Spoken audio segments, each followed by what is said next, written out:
They even did more than we had hoped for. For their first action was to give themselves to the Lord and to us, just as God wanted them to do.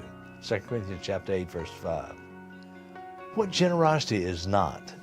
It is not rules about how much.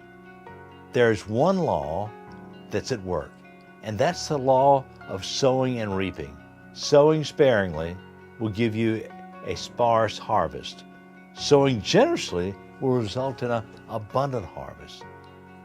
You must determine for yourself what and how much you're going to give. And that determination will come from your relationship with the Lord. You can trust Him to speak to your heart.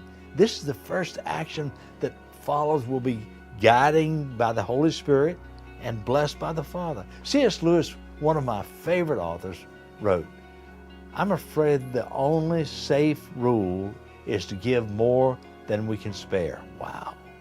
If we think about that, we can more than we can spare, then our self-centeredness immediately steps in and begins to argue with us.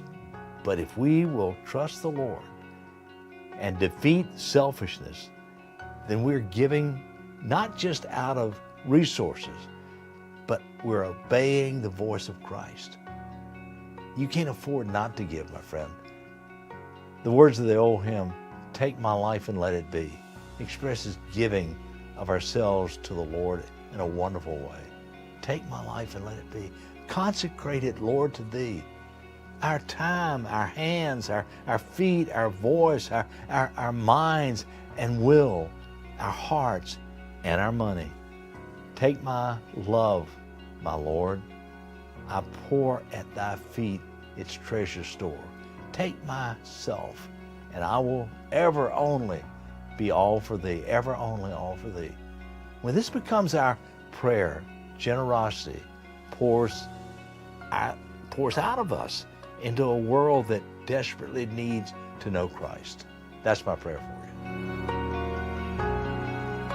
How we do on the job with family, friends, depends on our character. Improve your company or group in 48 ways with Lodestar Guidance. LodestarGuidance.com.